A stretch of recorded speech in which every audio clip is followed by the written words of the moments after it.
All right, so Ms. Grant will not be here tonight.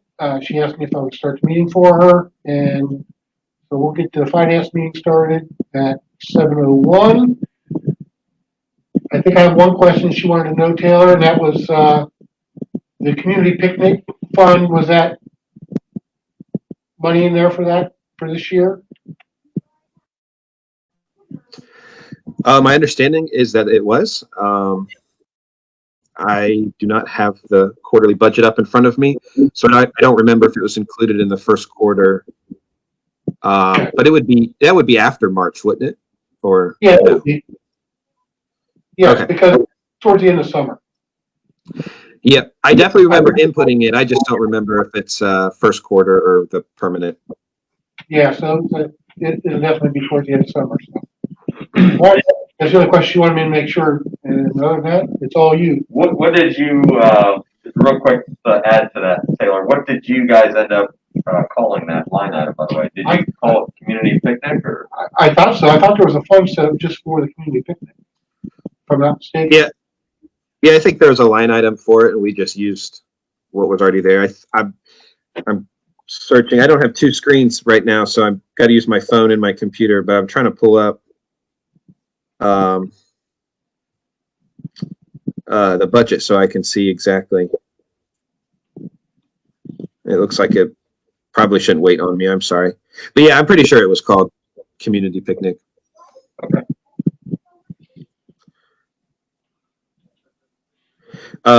Okay, so just me starting, or? Yeah, I mean, I think you were the only reasonable here. Okay. So let me pull up my bullet points that Carla and I had compiled, and then I will be good to go. Okay, so the first thing, in case Carla's watching at home, we had down sewer payment appropriation. We had a little just change of plans with a sewer payment we have to make. Scott and I discussed today. I was under the impression we had to appropriate for it, but we actually don't. When I looked at it closer today, we can just go ahead and make that payment, so we can get through that bullet point. Police arbitration cost and payout. So I was asked to make those payouts. I haven't actually seen the amount of the payout. I've seen the amount of the attorney cost, but we will have to appropriate for that because I couldn't find a line item to pay the arbitration cost for the police department. I think Scott, was that 3,700 maybe? Yes, there's a line item in there for other personnel matters or issues or something like that you could put it into. Also for the back payment, because it's crossed over, it creates an issue. If this would have been determined last year, the money was still in the salary and the wages line item because it wasn't worked during that time. But now that we're into the new year, that puts us roughly $2,800 just in salary, and that won't cover OP and F. I don't believe, will it, Taylor? No. If we're just paying salary, then the OP&F would be additional 16.5% or something like that. So we need to appropriate additional monies to the salary line item then. Right. So my public math puts us around 3,500. Does that put you pretty close there too, Taylor? Yeah, I mean, I think that sounds right. I mean, I haven't read the agreement yet. I just know sort of it was 30 days. I actually don't know if I have a copy of the agreement yet. And then just the pension costs on top of that would be it.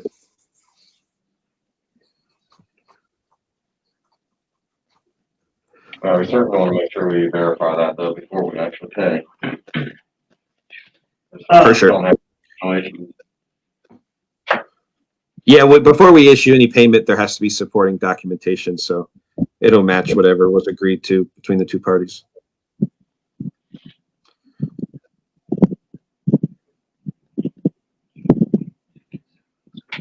So I'm at 2,900 plus the 14%. 16. I said 16. or 60%. Mm-hmm. So that would be the appropriation into the salary, and then And the newly renamed line item, Fitch would like them to match their actual use, which I'm a total supporter of, and they're now called retirement pickup and retirement match. So we would put it in the match portion, I suppose. Okay. Everybody good? I got a question, Taylor. This has something to do with something totally different. Okay.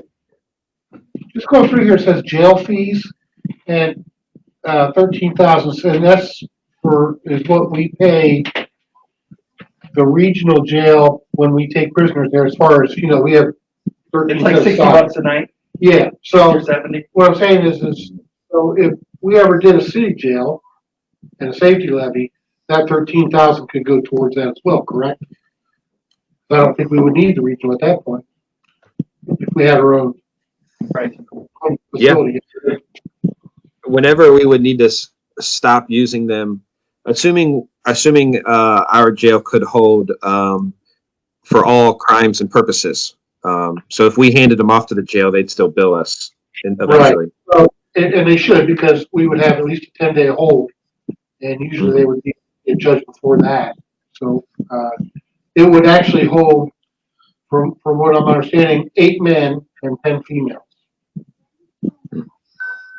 Well, Based off the yeah. yeah, based off of what we've been talking about in our ideas. So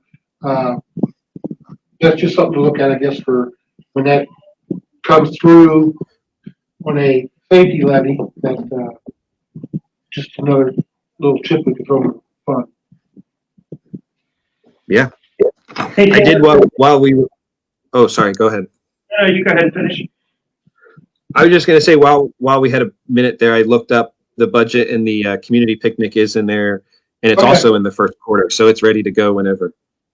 Okay, yeah, that's not until the end of summer. So it's like the end of summer blowout. So we should have, if we do it this year, minus COVID, we should have some good entertainment and some other things lined up. Do you need exact numbers, Taylor? Because I got some numbers here I think will cover everything. 38 will cover the arbitration, 29 for salaries, and 400 for the pension. Okay. Yeah, we can do that. The 400 is lower than I expected, but I guess I forgot it's just for a month, so that sounds good. Nancy, I think- oh, go ahead. I was just going to say, I think too, I mean, I know some of those numbers are small. We probably could just manage it, but I think at some point it may be nice to have council also have their blessing on it before the payment is made as well, just so that all entities are on board. So it'll be nice to just bring it as an appropriation and have full, you know what I mean, awareness and buy-in. Yes, sir. Nancy Schaefer, man, she does our tree commission. She's asking if we put money aside for trees. I don't remember if we did that or not. Do you? I remember talking about that. I don't remember us doing so. But it depends on what kind of tree projects and how much. I mean, I'm sure we could try and figure it out.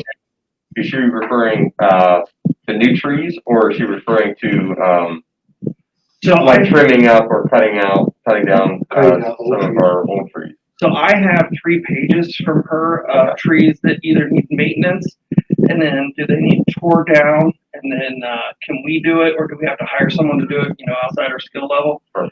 So the other piece of that is we also just today called around for quotes to rent a stump grinder for a week, because we got roughly, I know of at least a dozen stumps off the top of my head to go take care of, and so I don't believe we did set money specifically aside for trees, and I apologize, Nan, that's my bad, 'cause I forgot it as well. I But I'm sure we we can talked fix it. about it. I do remember talking about it. I think now that when she said that, I was originally thinking of new trees, but now that you mentioned that, because I think we had that conversation with Carla as well Mhm. about, putting money aside for the big trees to take down. yeah, for taking down or trimming. Yeah, and I think we're to a point now, because Mother Nature has helped us with a lot of those tree removal. I think we're to the point now where I know Jason has the list for what the city can trim, and they're gonna go do. But now's also the time, I believe is what she's getting at, is now's the best time to prune trees. So, I do know we have probably 10 to 12 trees that need pruned. So, What would that be under? so we didn't have a line item specific last year, if I recall correctly. We actually had a hard time finding something to put it under. You know, it could be effective too, and Nancy, I could tell me if I'm wrong, but in some cities, they actually just appropriate a set amount. You know, I'm just making up an amount here, but $2,000, and they'll just say the tree commission, you know, basically give us your best recommendation of what to do with that, and then we'll do it. So they sort of farm out some of these decisions to citizens groups. So maybe if Nancy's amenable, if we can find a little bit of money like that, we could just say, hey, what could you do with this? And then she could give us the recommendations. Unless she already has that, it could be. Well, so she has her recommendations and priority list. I think we just need to go through and scrub and verify what the city's taking care of. That's with the money we got last year. Basically, that's what happened. She started working with an arborist. She let me know who she was working with, and if I recall, she tried to get a couple of quotes, and we ended up going with the one company that was able to do the best deal or would actually work on it. But more of the story is she went out, found it, took care of it. We paid the bill. I gotcha. That makes sense.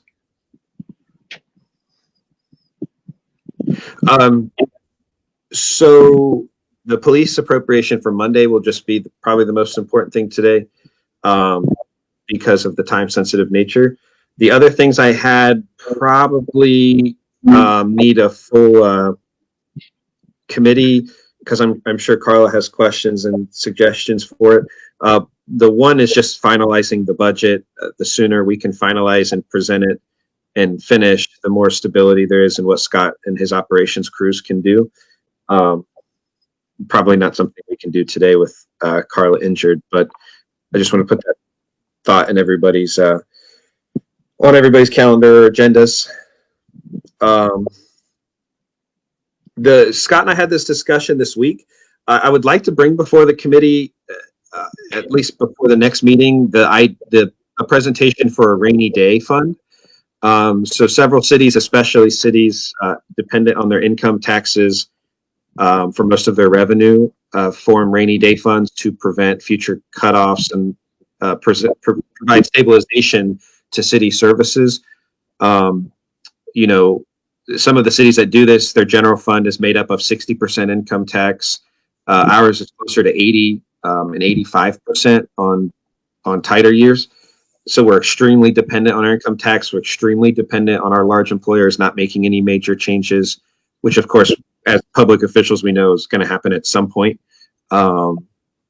So, you know, I've got ordinances and policies from several cities around the state, and I just wanted to gauge the committee's interest on, would that be helpful to start sending you what a rainy day fund would look like? And then we would treat our funds like, you know, our other funds, we would stop treating those as places to hold our carryover with no plan. We instead would codify and make out a plan of what we would use our rainy day funds for and when we'd use them, to create more certainty for our finances in the future.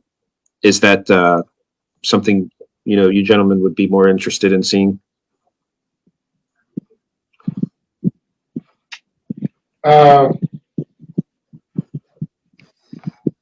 Yeah, it's fine with me. So we're just gonna, so you're saying instead of keeping the carryover in the existing line item, this would just be a separate line item that we would be setting money aside in? Yeah, sort of. So think of it like, so the general fund, for many cities, they use it as an operations fund. So they try to spend it down to zero.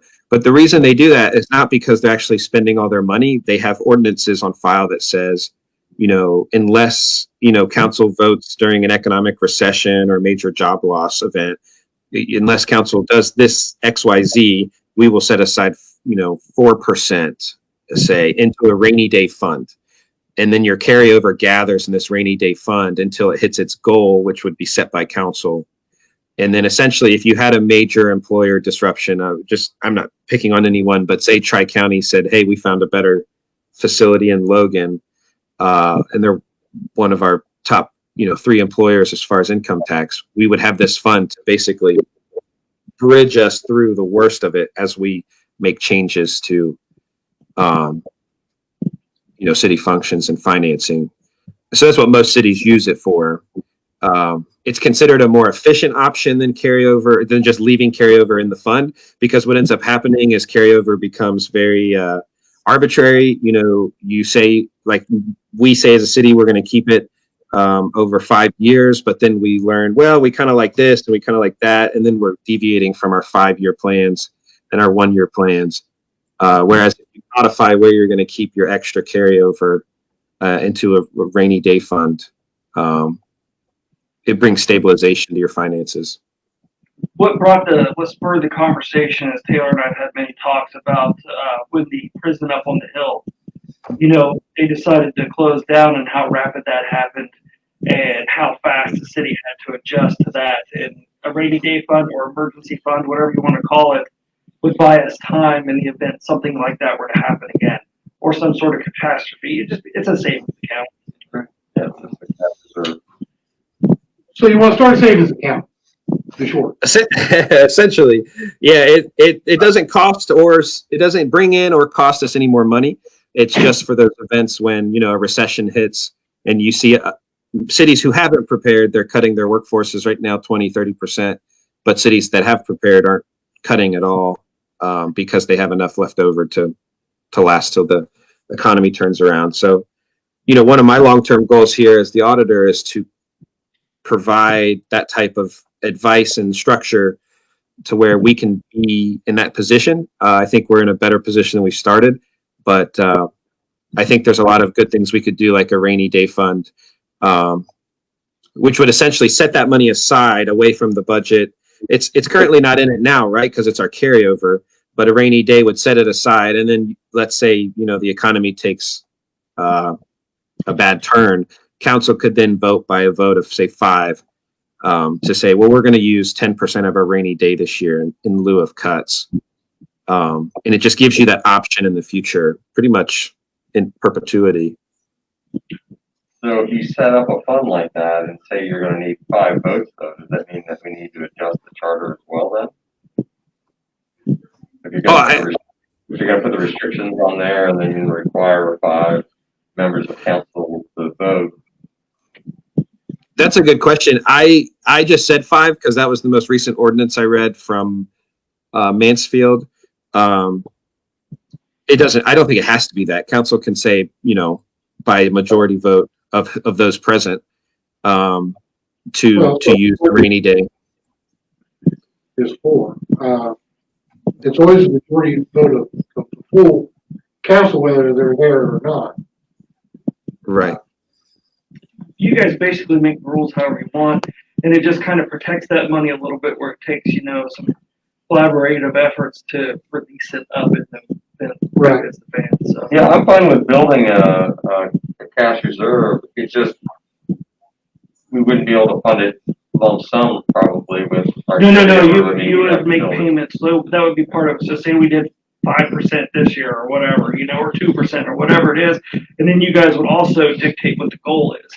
So if you want $500,000 in there, it may take us 6 years to get there, but as long as we're contributing that minimum amount every year to get there, yeah, we don't have it now, just set it off to the side. Right. If I'm misspeaking, Taylor, please jump in. Well, the other thing is, though, if we're going to set that type of goal, we really should set the goal that all of our other funds, we get those to the healthy numbers that Taylor's put forth, as far as, how many months or years that we should have in each of those accounts. So, Yeah, I mean, I think that's a good point. If the healthy status is I would say it's definitely, easier to wrap everyone like just a bystander. It's easier for them to wrap their minds around. And if that's the way council would like to go, I'm totally good with that because that's better than, what we've had in my office in the past. But yeah, I think the rainy day is just it kind of like Scott said, it's just a helpful tool. It's definitely for long term. Some cities put in their ordinance that, if you take, say you're going to take 30% from the rainy day fund, then when you do that, the law states that the fiscal officer and the city manager have to present a plan to council about, how are they going to pay that back over 3 years or, 5 years or so it basically puts into writing this plan that, hey, we care about, the taxpayers' money. We don't want to spend through it and deviate from our, plan to, as Scott puts it, making Nelsonville the star again. And then if we do have to take from it, here's what we're going to do to get it back. I mean, it sounds like there's some interest, so I could certainly start showing or emailing you guys some of the material I have. So what was the carryover from last year? For the whole city or any specific funds? Well, I'm saying for the whole city. That way, maybe we can get an idea if we did a certain percentage, what we would be putting in and using last year as an example. Yeah, the most common method is to create a rainy day for the general fund. Across the whole city, we're sitting at about 2.5 million. So if you take, $500,000 from the combined sewer funds, 700 from the water, 400 from general, 300 from street, you eventually start getting to about 2.5. The reason I say they usually do it just for the general fund is because that's the fund that typically takes the deepest hit, but also that money can be sent to all other funds. But if you put money from the water fund into the rainy fund, it has to come back out to water because that water's tied to, or that money's tied to water. Whereas general fund, if the water fund's hurting and the general fund's doing great, which is typically the opposite for us because of our income tax situation, you can send that money to the water fund if you need to, because it's just from the general fund originally. Right. So what was our carryover from the general fund from last year then? We ended just over 400,000. So our best since 2015, since January 2015. Good. Yeah, that's good. So take the hand out of the cookie jar. So what percentage of that would you suggest that we would put aside if that was the case again this year? Well, into your savings plan. Yeah, it's a good question. So, I mean, that's one reason I wanted to show you guys the ordinances. There's a whole range. So like what some cities do is they just spend their budget. So like, let's say we budgeted 1.8 million out of the general. We spent that, it's December 31st and there's, $40,000 left behind. The city's law says, sweep that whole extra amount that we didn't spend over to rainy. And we start the next year with a clean slate. And then other cities say a percentage. So 5-10% are the most common. Of the revenue collected that year must go into the rainy day fund, unless it's a rainy day and they're taking from it. So there's definitely options. Ohio law is pretty loose on that, so we can kind of make it how we want to. If I'm being honest, the way I envision it is that we'd make, something of an initial payment with whatever, not with all of our carryover, but with, some percentage of it, and then set an amount each year that council and administration is comfortable with. So if we had a $400,000 carryover and we did 10%, so we would make a payment of $40,000. And let's say our carryover the next year was $300,000. So if we did 10%, it'd be $30,000. Or $500,000, it'd be $50,000, and so forth. So I think maybe if we just did a percentage, because we don't ever know what our carryover is going to be, depending on what happens through the year. So if we did a percentage of whatever our carryover is, at least we're Yeah. putting in. Yeah, I think that's, I mean, I don't think that's a good idea. When I was talking about percentages, those amounts that I mentioned were for cities. So like Toledo, for example, they'll do a percentage, but it's a percentage of their revenue. So they'll say 5% of their income tax goes to this. So if you're doing just the carryover, honestly, I mean, if that money's just going to sit there anyway, I mean, I wouldn't be opposed to say, well, if we didn't spend this money at the end of the year, why shouldn't we put a 25% or something of that into rainy day for a rainy day? Right. But like I said, council would just set it at whatever they're comfortable with, and it could be adjusted in the future. Hey, Taylor, so for another city similar size to us, what Uh-huh. kind of balances are they carrying in their rainy day fund? Well, unfortunately, not a lot. If I'm being honest, a lot of cities our size at 5,000 don't plan for future issues. The difference for most of those cities is that they don't have large employers like we do. So a large portion of our budget, we can kind of punch above our weight and provide a lot of services that cities our size and villages our size don't because of our large employers. So I'll be honest, I haven't found another city at 5,000 people that does it. It doesn't mean we shouldn't, I don't think. I just think it means that they tend to, there's maybe I don't want to say a lack of planning, but there's more examples of poor planning the smaller you get. I guess like all I was trying to get after, and maybe we don't have the answer right now, and I think it would help aid your question / statement, is if we just set the amount that you guys want to have, and then, does 10% seem feasible, or however they do the money, but we got to figure out, I think, what kind of goal you guys want to get to. I mean, 10%,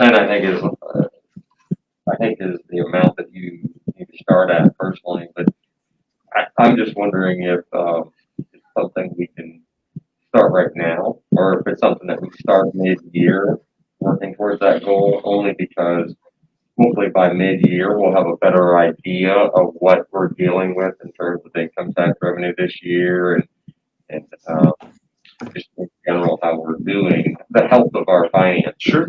And I think that would be we should have a pretty good feeling of it by then, I would think. So I think it's something that, we continue the conversation about and then set those goals for not only, like cash reserve like that, but also our other funds and where we want to see those at. Sure. Ideally, we really want to build that carryover back up too, if we can. What I don't want to get into though is we start too premature on it and maybe start putting that money aside in the cash reserve, but then we've just depleted our carryover. It's a net wash, so we're really not, increasing our numbers. So, Well, I think if we just do, that's why I was suggesting maybe the percentage of the carryover. Mhm. So, I mean, so if our carryover is less the following year, of course, it's just a certain percentage of that, and then not set amount that, oh my God, we're gonna take this. right. I agree. It's definitely got to be a percentage, because then whether you base that on revenue or whether you base that on, what our current carryover is, that's the way to do it, because then it fluctuates. As you have a good year, you put more aside. Right. If you have a bad year, you put less aside. So, but you're still putting money aside. Sure. And I think this year it's going to be, I mean, we got a lot accomplished last year, all things considering. Mhm. I just think this is going to be a little bit stronger year for us, accomplishment wise. So, and that's where I think, like, seeing Nan's comment about the trees, I think we'll be able to find Well, I'm good just money for wondering, that kind of stuff too. And those are all things that are going to be adding value back to the community that have just gone for so long without with anything. So I think we'll see that value back added back in. So. Mm-hmm. Yeah, I think those are all great points. I know for me, I didn't think it was something I didn't think it would be prudent, like you said, to start immediately. If we were to like Dan's idea to sweep the carryover over to it, it would be something we do at the last week of the year, once we see where we're at, or the first week of the new year, I suppose. And then certainly the percent, just to give you guys context, the percentage of revenue, for us, our general fund revenue, is closer to 1.7 million. So 10% of that is of course a lot larger than 10% of 400,000. So you're talking about 170,000 versus 40,000. So just to give you guys context, the cities that do a percentage of revenue, that's a little more aggressive type of rainy day fund where you're really preparing. And so those are cities that will feel more nervous about the business cycle. And then the more conservative, I guess, method, the less aggressive method is the carryover.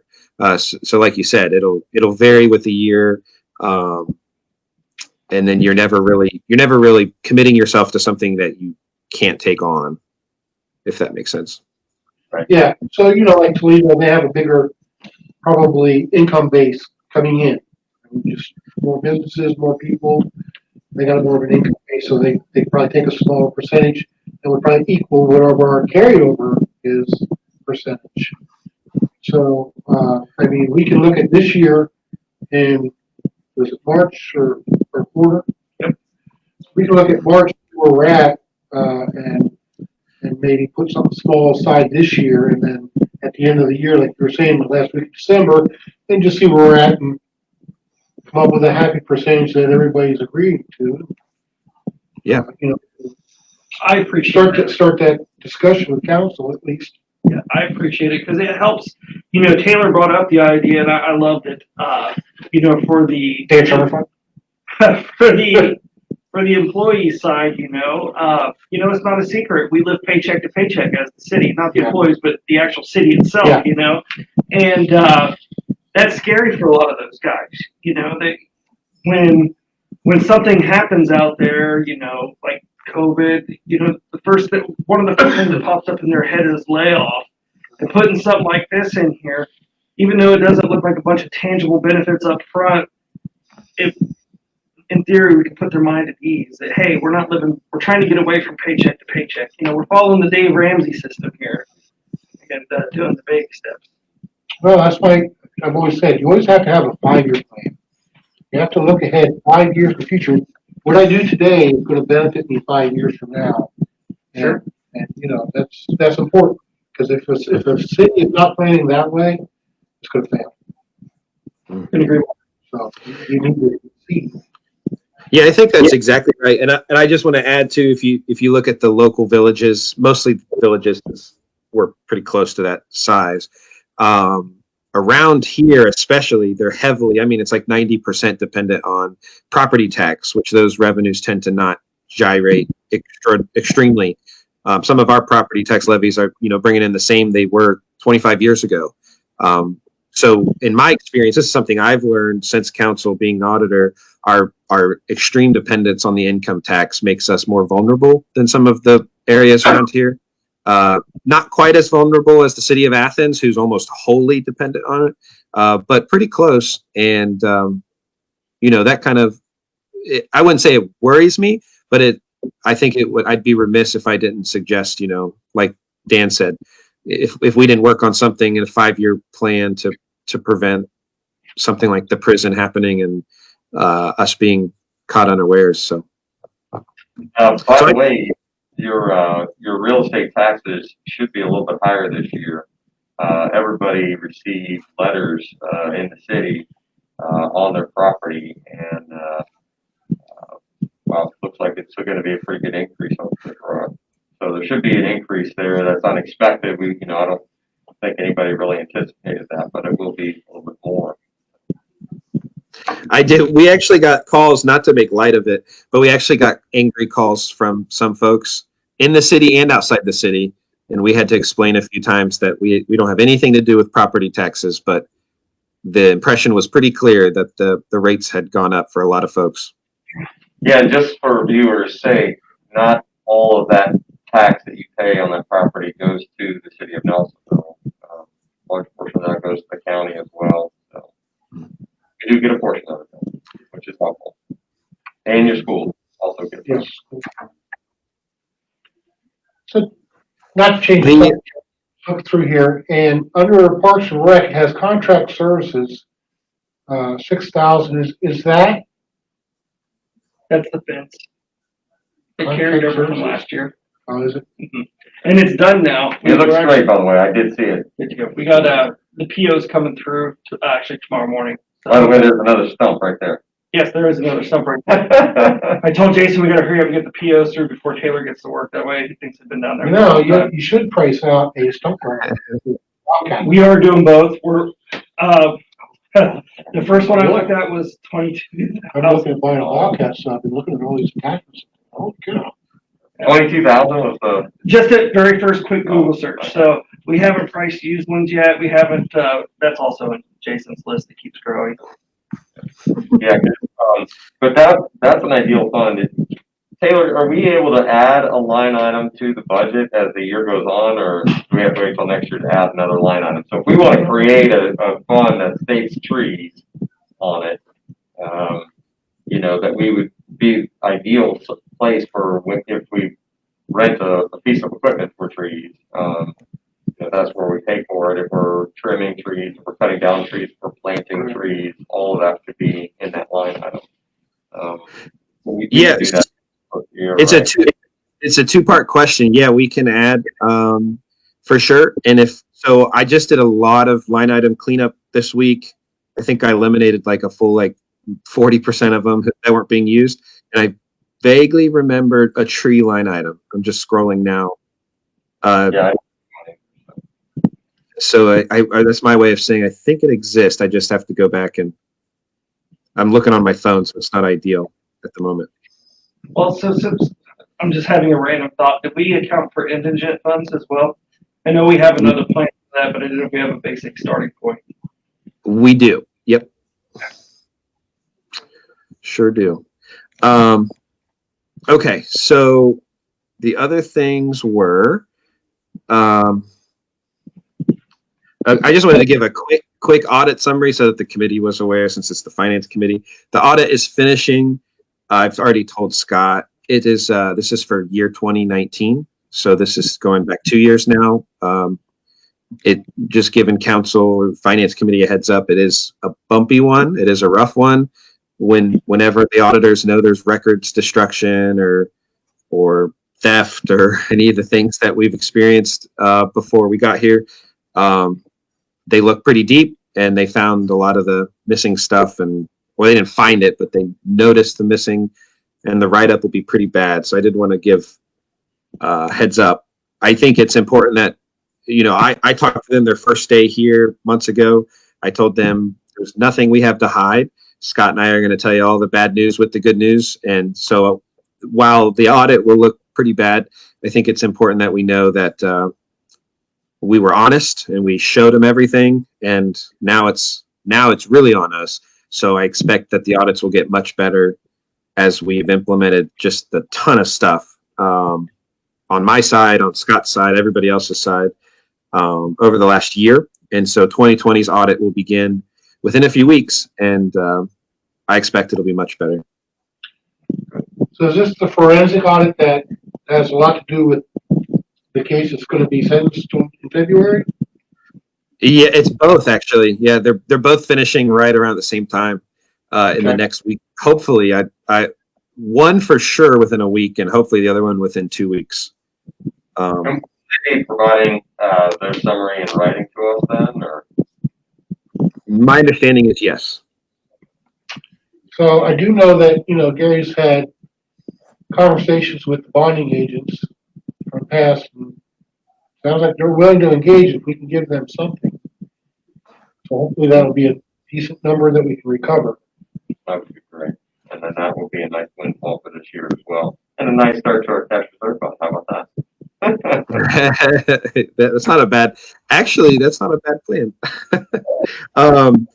That's good. Yeah, so you probably put half of that in, right?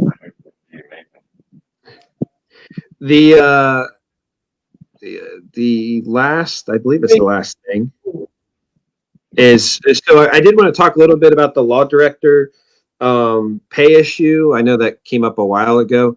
The checks have not been written for that. I wanted to make council aware, city managers aware. The current hangup is I have to have them broken down monthly. I made sure the law director was made aware, although I haven't heard back. But OPERS is our biggest hangup with this issue right now. OPERS says that money is not, pay is not supposed to be reported to them when it's paid. It's reported to them when it's earned. Of course, for most folks, that happens at the same time. You get paid a few weeks after you earn it. But these monies were earned as far back as 26 months ago. So they basically, I had to speak with one of their attorneys in compliance. They basically said there will be late fees, among other items, for not having this money reported 2 years ago. So I did ask Mr. Hunter, I said, I need to have it broken down monthly because OPERS will only take it monthly. I can't get his PDF to really change into a functional Excel well. So I really could just use it monthly. So I did want to make council aware that just because I'm just trying to be open and honest about it, I haven't been able to get that process because of that major hang up. And sorry. No, go ahead. I'm just going to say I've made all the parties aware. OPERS knows it's what's happening. City manager knows. Gary was made aware that I needed that monthly. So it's pretty much just getting that done now. So before I go off a little bit, probably, I'm gonna ask a question. Are we getting monthly bills from this point forward so far? These contracts, we get monthly bills. That's my request. That's my request.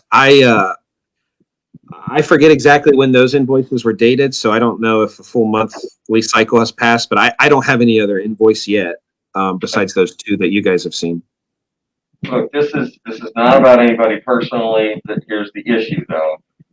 The contracts, which was written by the law director, stipulates monthly billing.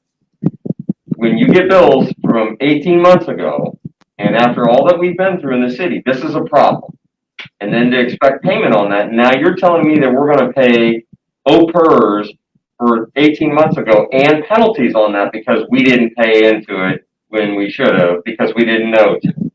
So this to me is problematic. Now here's the other thing. I wasn't here 18 months ago. I can't account for any of that work being done. I'm not saying that the work wasn't done. I have no way of knowing though. How am I going to justify that? How am I going to say, hey, this is valid? I'm not saying that anybody's trying to defraud the city here, although we had a lot of that's alleged over the last 7 years. How are we supposed to do that? That doesn't even make logical sense to me. Yeah, so those are good questions.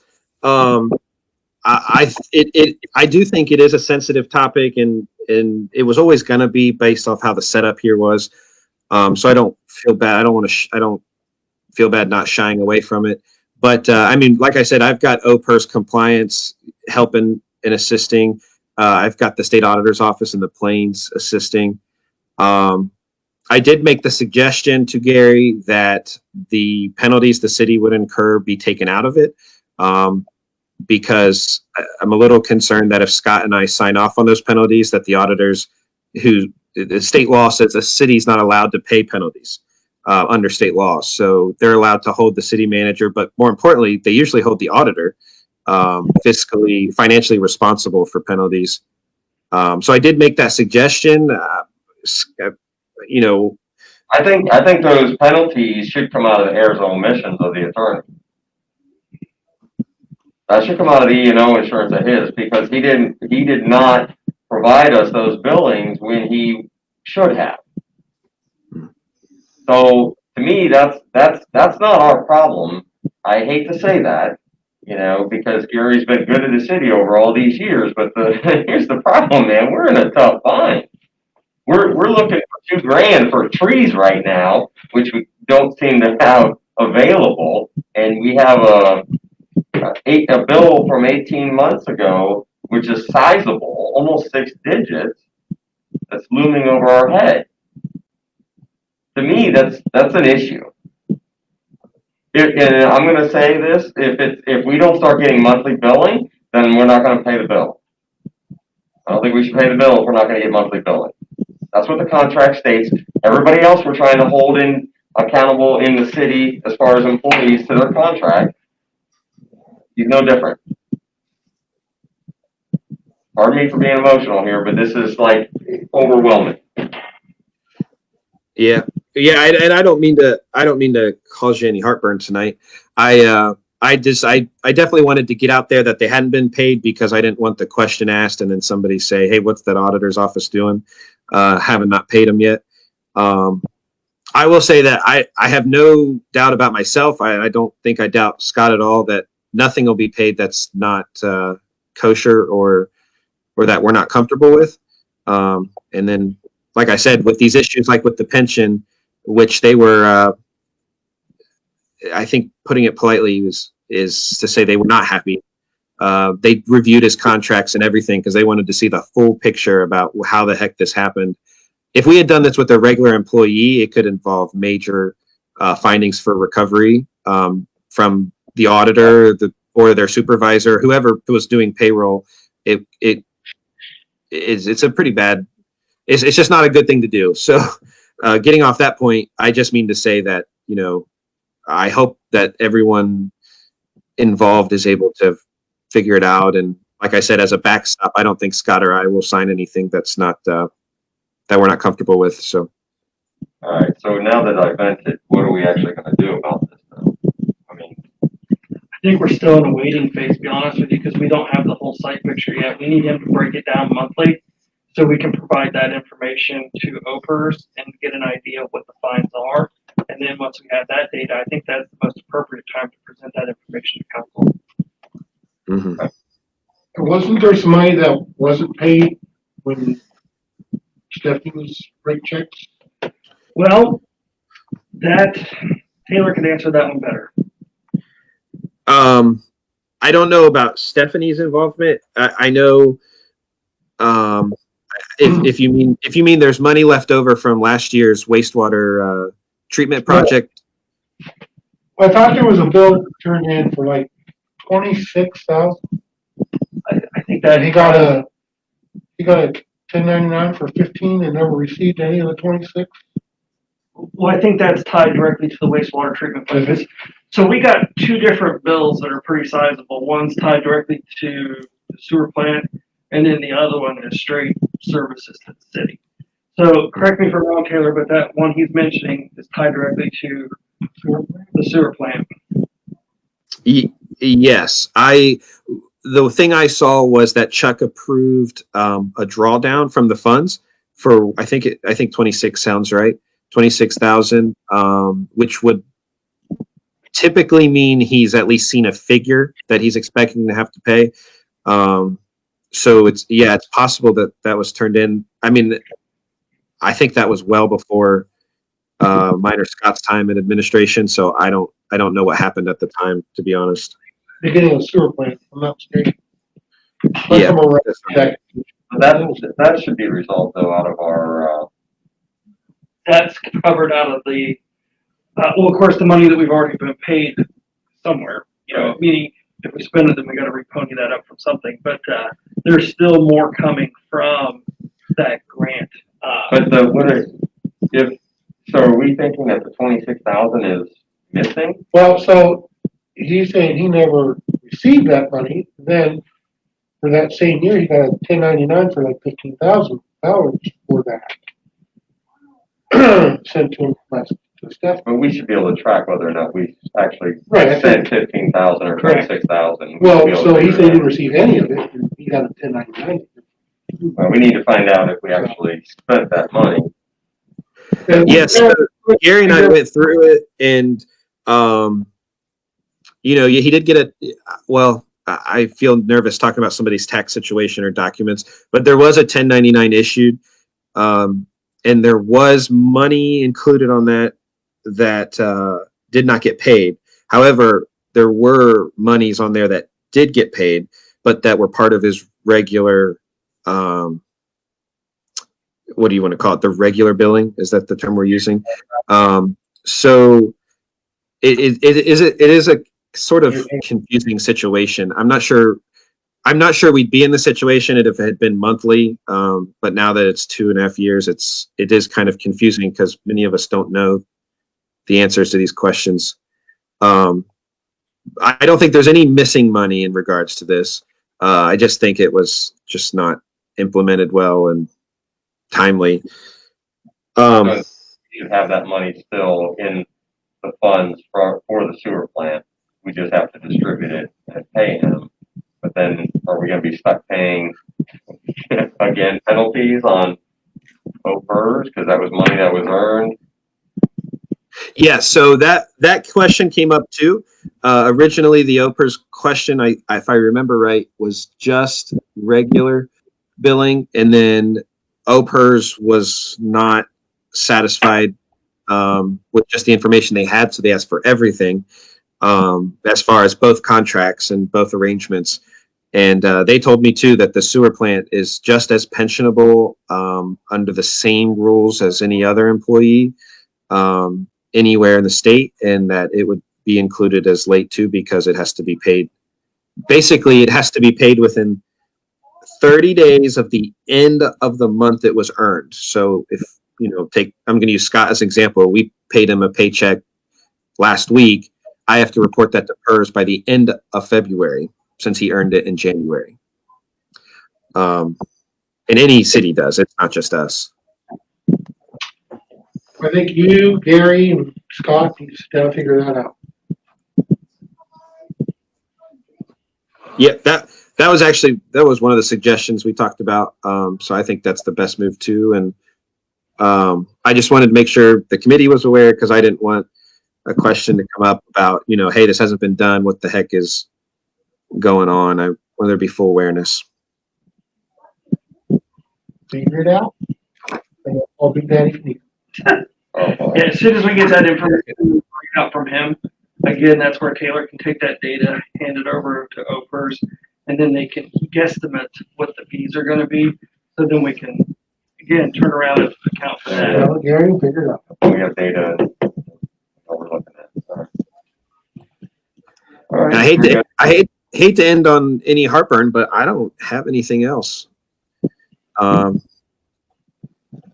So unless there's questions or Facebook questions, or you guys have anything for me? No Facebook. Can we talk about the stormwater Okay. fee potentially? I have some thoughts. I read over that Sure. attachment that was on there, and Jason was referencing. So when you and I briefly discussed it, to me it sounds,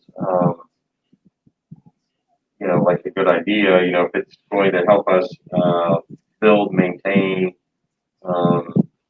storm, sewer, stormwater, as well as curbing.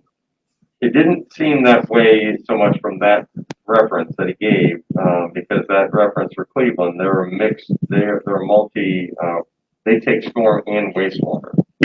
And so it almost seemed like they were coming up with it because what's happening was they were processing the stormwater as well with the wastewater, which we're not necessarily doing that. Yeah, we have some of it. We do have some of it. And it did say in there that it was used to also discourage people from doing that.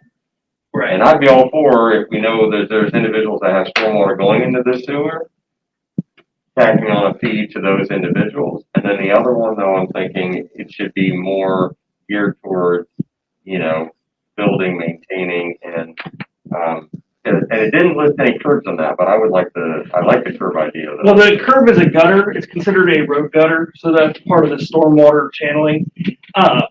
So that's not going to get to that level of detail in that. So it talks about the EPVs, I believe was the acronym in there. It's I forget what it stands for, but basically anything absorbent. So, but before I go down that rabbit hole, I want to address what you said about the gutters going in the sanitary. So our code already says that can't happen. And as Phil finds them, we give them 60 days. 60 days to remedy that, and then we go back. To my knowledge, since I've been here, we found a couple, and the problem got solved, so we didn't have to take any further actions. We haven't had to run down that hole of, what are we really going to do? But we do know that, my grandmother's old house on Columbus Street, I don't know if it's been fixed now, but I know back in the day when the drain in her basement should not be going into the sanitary sewer, and it was going into the sanitary sewer because as it backed up, it would fill up the basement with raw sewage. So that's the kind of stuff that, especially with our older houses. Yeah, now that'd be hard to fix. Correct. So, but with the EPV, so what they're talking about with that equation is the space that can no longer absorb the water. So that's why they talked about asphalt, concrete, roof size, and everything else. So it starts out that that's the aggregate number, but then they also offer credits. So if you were to go look at Lancaster's code for that, the booklet that big, massive, has so many equations in it and credits and everything else. It was above my pay grade to read that one. So what we provided you was just the most simplest one out of all of them, but there is a lot more information out there that talks about what it's for, and specifically, the more concrete that goes out there, the less the water has anywhere to go. Is why I was trying to get after that. And this is just to help maintain that rising cost, because right now anything stormwater happens, we have to pull it out of the sewer fund. And I don't like robbing the sewer fund because it's already in bad shape anyways. So the money coming in is down in sewer, but we're double tapping it for storm and sewer. And this would allow for us to not upgrade our pump houses, but make them safer in terms of adding generator connections, fixing curbs to channel water where it needs to go. We'll be able to cut in more drains. So we've cut in a couple drains since I've been here. That one up by your house, actually, that's all they did was cut a drain for that thing because they didn't stop the leak. What's that street? Not Verity, but the one. That's an alleyway. Fairview. There we go. So that's the kind. Poplar Street's another good example. The street's actually higher than the storm drains. So as soon as the water goes over top of it, it creates a vacuum, and then the water backs up until it can burp itself, and then it drains down. So that's the idea of doing it, is to upgrade all that stuff because we're not really prepared. Yeah, we need to raise those. I mean, we've added so many layers of asphalt over the years. And you dig down a foot and hit the original brick road. But I can certainly send you more links. Again, I just tried to send the simplest. And I think it would answer your question more specifically about what all it's meant to do. Because I know what you're talking about in there, the part where it talks about draining into the sanitary sewer. Right. And we don't have too much of that problem here. It's more about the area that's been consumed by roof or hard surface. The gutters that are going into the storm drains. Right. So you have more water got to go somewhere. So. Okay, cool. And then what was the other question I had about that? So so if we do a fee like that, we're talking about putting it on the water bill? Yes. Okay. Now, the question is, so who's ultimately responsible for that? If you have tenants that are actually paying that currently, would they be the ones responsible, or is it going to be on the property owner? That'd be for you guys to decide. Yeah, weren't we talking about the whole water situation and billing and who was responsible for it, weren't we? Well, we talked about it briefly, but I don't know if utility actually ever talked about it more. So we talked about it briefly, but then we loaded down. So we have 5 changes coming to you guys at council Monday.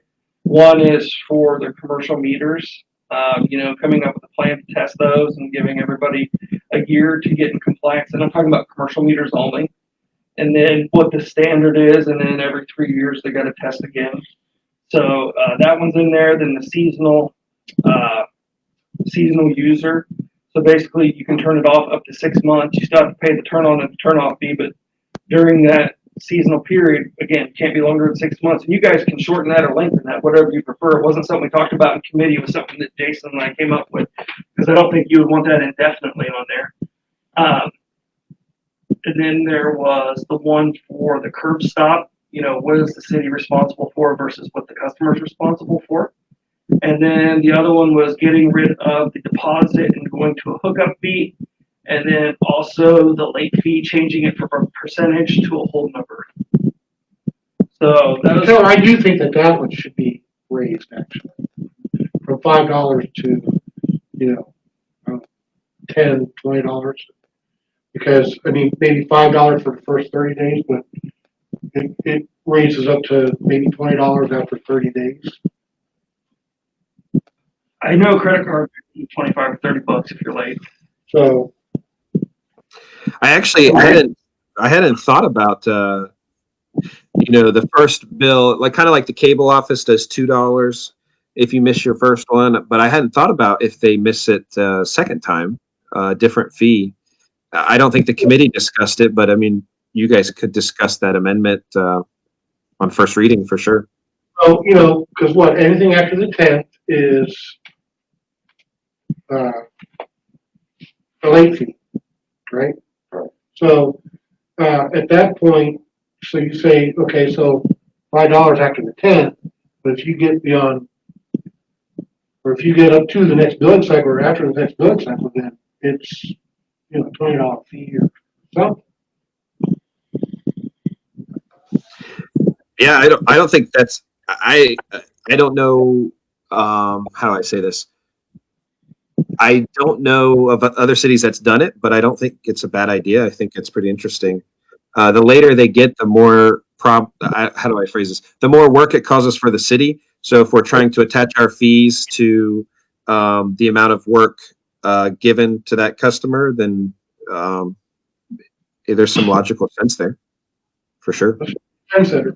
Because the argument's easily made that those folks that are 2 months behind, Cindy and Robert spend a lot of time on the phone with those folks, typing notes and everything else.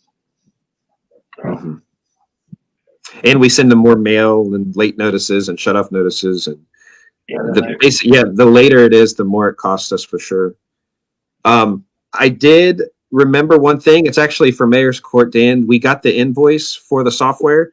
So since we went into a new year, we'll need to appropriate the full cost of it instead of the first quarter budget. So we'll need to just appropriate that for 2021. I thought we'd pay it before the end of the year, so I didn't include it. I think yeah. it's here. The software's here. I think so, yeah. I think it came yesterday. So they should be guiding her on downloading it into the system. Okay, so then, is that something you can bring to Tuesday's meeting? Appropriation. Remember, we have a meeting. Yeah, we could just include it. We can include it on the appropriation list Appropriation. Okay. that we've got here. I'm glad I remember that because they just sent that invoice like yesterday. So it would have had to wait if we didn't do it. Imagine that. We get to it on the same day. how it goes, man. Takes forever to get paid back. Everybody wants their money made right away. So, and just for your essay, and I'll update it, but we were lucky enough to find some more paving equipment. So we have a asphalt planer now, and we'll be going down in the next week or two to pick up our trailer, and we were able to outfit all new tools for that. So we're starting out fresh. Everything's squared away, good to go. So we got a mill machine for Bobcat attachment mill machine. It actually works. On the machine, what I'm trying to say is our old Bobcat actually ran it. Those old cases are tough. Yep. So, is there anything else, Taylor? Nope, I'm good to go. As long as we get those appropriations and things done, then we're rolling. I'm good. I don't have anything. Yeah, no, I'm good. Get well soon, Carla. Is she out there? She said she was probably watching before the weekend or something like that. I think she watches on YouTube. As far as I know, she doesn't have Facebook. Okay, well, we'll end the meeting then. What time is it, Dan? It is 7:06 or 8:06. I'm sorry. When is meeting 8:06? Great. Thank you. Good night, all. Thank you very much. Thanks. Good night. Pay those taxes forever. Hey, when you